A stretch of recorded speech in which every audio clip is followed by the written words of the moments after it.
নমস্কার বন্ধুরা, স্বাগত জানাই তোমাদের আমার ইউটিউব চ্যানেলে। তো এই মুহূর্তে যে বিশেষ খবরটি তোমাদের সাথে আলোচনা করে নেব সেটা হচ্ছে, তোমরা যারা সম্প্রতি পিএসসি ক্লার্কশিপ পরীক্ষাটি দিলে, আজকে তার সর্বশেষ পরীক্ষাটি ছিল, গতকালও হয়েছে, আজকেও হয়েছে, মোট 4টে ধাপে পরীক্ষাটি হলো। এই পরীক্ষাটিতে অনেকেরই অনেক রকম সমস্যা হয়েছে, সেটা নিয়ে বিভিন্ন রকম সোশ্যাল মিডিয়াতে লেখালেখি চলছে। তো সেই বিষয়ে যতটুকু আমি জানি সেটা তোমাদের সাথে শেয়ার করার চেষ্টা করছি। প্রথমত হলো যে, অনেকেই বলছো যে ওএমআর শিটে তারা একটা গোল করার জায়গায় সেই একই দাগের প্রশ্নে দুটো গোল করে ফেলেছে। তো এর ফলে ওএমআর শিটটা ক্যান্সেল হবে কিনা? এর ফলে কিন্তু ওএমআর শিটটা ক্যান্সেল হবে না, এটুকু একদম তোমরা নিশ্চিত থাকতে পারো। এর ফলে যেটা হবে, যতদূর আমি জানি, এই প্রশ্নটাই তোমার ক্যান্সেল হয়ে যাবে, অর্থাৎ এই প্রশ্নের জন্য তোমার কোনো নম্বর তুমি পাবে না। এমনিতেও প্রশ্নটায় সর্বোচ্চ যেটা হতে পারে সেটা হচ্ছে নেগেটিভ হতে পারে, 0.25 কাটা যেতে পারে, যেটা একটা ভুল হলে কাটা যায়। এর থেকে বেশি কিছু কিন্তু হওয়ার আর সম্ভাবনা নেই। 2 নম্বর, যারা অ্যাটেন্ডেন্স শিট ফিল আপ করেছো, অ্যাটেন্ডেন্স শিটে কোনো রকম রোল নাম্বার মার্কিং এ গন্ডগোল বা কোনো রকম নাম লেখায় গন্ডগোল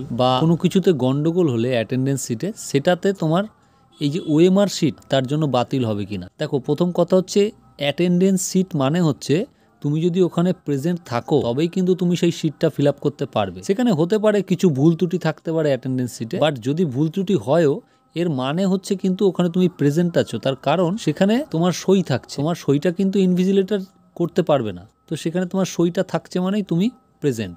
সেটা অবশ্যই মেশিনে একটা রিড করা হয় অ্যাটেন্ডেন্স শিটটা, কিন্তু সেক্ষেত্রে কোনো রকম প্রবলেম হলে এটা কিন্তু ম্যানুয়ালিও চেক হয়। সুতরাং তোমার কোনো রকম গন্ডগোল হয়েছে বা তোমার জায়গায় অন্য কেউ করে দিয়েছে, এরকম হতে পারে। সেটা কাটাকুটি করে যদি ইনভিজিলেটররা ঠিক করে দেন, সেক্ষেত্রে কিন্তু কোনো সমস্যা আর হওয়ার কথা নয়, অন্তত ওএমআর বাতিল হওয়ার কথা নয়। আর একটা বিষয় হচ্ছে যে, প্রায় সকলেই বলছো যে মোটামুটি, কেউ বলছো মডারেট, কেউ বলছো টাফ হয়েছে। তো এই পরীক্ষার প্রশ্নগুলো কিন্তু পরীক্ষার পরপরই বিভিন্ন সোশ্যাল মিডিয়াতে ভাইরাল হয়েছে। এখনো পর্যন্ত এমন কোনো প্রমাণ সামনে আসেনি যে পরীক্ষা চলাকালীন সেটা ভাইরাল হয়েছে, তবে প্রশ্নগুলো ভাইরাল হয়েছে। এইবারে সেই প্রশ্নগুলো দেখে বা এই পরীক্ষার সমস্ত প্রশ্নগুলো যারা পরীক্ষা দিয়েছে তাদের কাছ থেকে শুনে যেটা মনে হয়েছে, যেহেতু সমস্ত প্রশ্নই এখনো পর্যন্ত পাওয়া যায়নি, প্রাথমিকভাবে যেটুকু মনে হচ্ছে সেটা আমি তোমাদের সাথে শেয়ার করছি। সেটা হচ্ছে যে কাট অফ, এবারে কিন্তু কাট অফ একটু কম যাওয়ার সম্ভাবনা আছে, কারণ কোশ্চেন একটু টাফ হয়েছে। তো সেক্ষেত্রে এসটিদের ক্ষেত্রে কাট অফ 40 থেকে 45-এর মধ্যে থাকার সম্ভাবনা রয়েছে, এসসিদের ক্ষেত্রে কাট অফ 45 থেকে 50-এর মধ্যে থাকার সম্ভাবনা রয়েছে,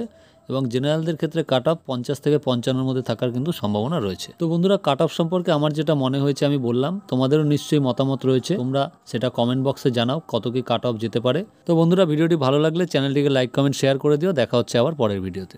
ধন্যবাদ।